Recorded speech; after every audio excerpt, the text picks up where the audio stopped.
বাবা এক বাবা কষ্ট করে দুটো ছেলেকে মানুষ করেছে। দুটো ছেলেকে এত মানুষ করেছে, ছেলে দুটোর মা কোনোদিন বাপের বাড়ি পর্যন্ত যায়নি, নতুন বাড়ি পর্যন্ত যায়নি, বিয়ে বাড়ি পর্যন্ত যায়নি। ছেলেদের পাশে বসে রাত জেগে পড়িয়ে পড়িয়ে ছেলেদেরকে অনেক ভালো করে দিয়েছে। বাবা কোনোদিন একটা ভালো জামা প্যান্ট পরেনি, ওই ছেলেদের পিছনে খরচা করেছে। একটু সত্য ঘটনা বলে, কোনো গল্প নয়, কোনো অসুবিধা নেই, একটু আশ্বাস করবে। ছেলে দুটো কিন্তু এত ভালো, পড়াশোনা এত স্কলার, দুজনে একই কোম্পানিতে বিদেশে জব করছে।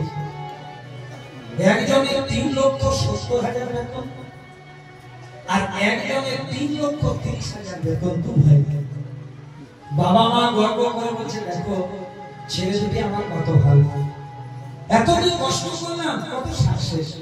ছেলে দুটি একই কোম্পানিতে প্রায় 6 লাখ টাকার উপরে বেতন তুলে বাবা মাদেরকে টাকা পাঠায়, খুব আনন্দ।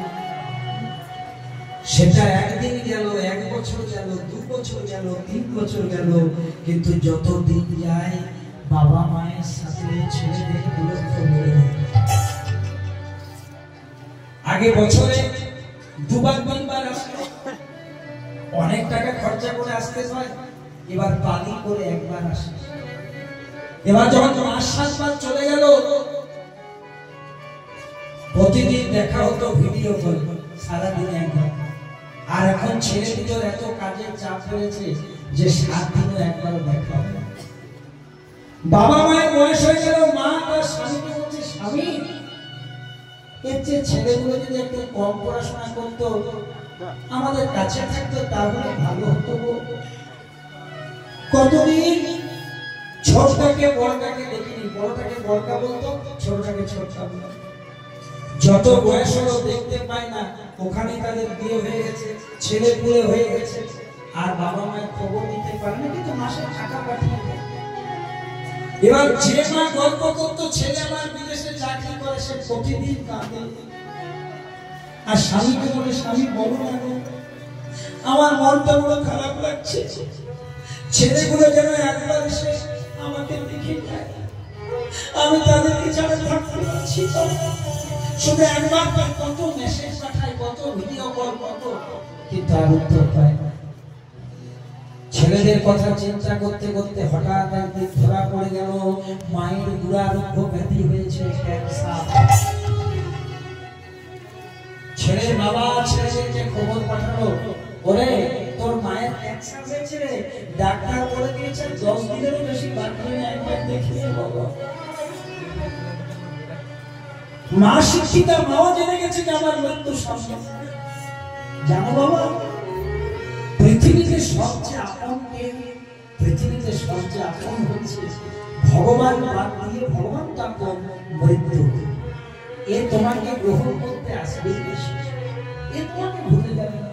ছেলেটার মা যখন ভাবলো আমার মৃত্যু নিশ্চিত, ক্যান্সারের যন্ত্রণা ভুলে শুধু স্বামীকে বলতে লাগলো, একবার ছেলেগুলোকে দেখি দাও।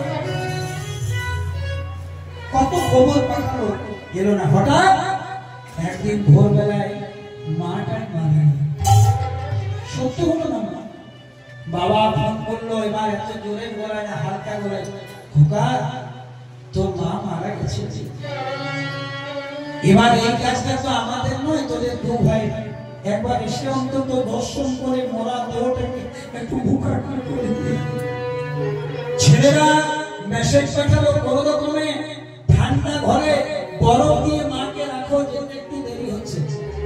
বরফ ঢাকা দিয়ে মাকে রাখা হলো, যে মা সর্বস্ব দিয়ে ছেলে দুটোকে মানুষ করেছে। হঠাৎ দেখছে ছোট ভাইটা এসেছে, বড় আসে। যেই না ছোট ভাইকে খোকা এসেছিস, এই দেখ তোর মা। উড়িয়ে দিয়ে আর বড়টা বলছে, দাদা একই কোম্পানিতে কাজ করি, আমাদের যে বস বলছে একসাথে 2 ভাই ছুটি হবে। তা বড় দাদার কাজের প্রেশারটা একটু বেশি, সেই জন্য আমি দাদা বলল, তুই যা, মা মারা গেছে, তুই গিয়ে মুখাগ্নি কর, যদি বাবা মারা যাবে না হয় সেদিন আমি বাহ চমৎকার। এই না হলে তোরা আমাদের সন্তানদের দ্বারা 5 মিনিট সময় দে, তোর মাকে দর্শন করে রেখে 5 মিনিট সময় দে। যেখানে মা মরেছিল সকলের অজান্তে বাবা দরজাটা বন্ধ করে দিল।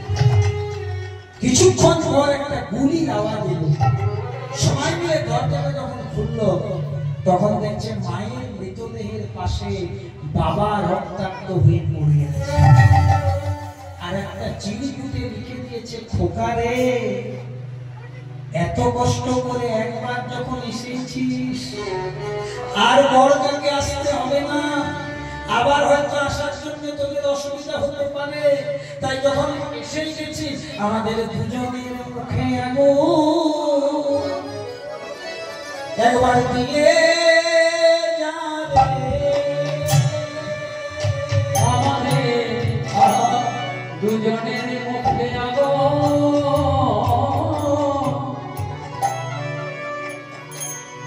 তুই দিয়ে যাবে। তোরা ডিগ্রিধারী বড় চাকরিধারী আমার সুসন্তান রে, আমাদের মুখে আগুন দুজনের মুখে আগুন তুই দিয়ে যাবে।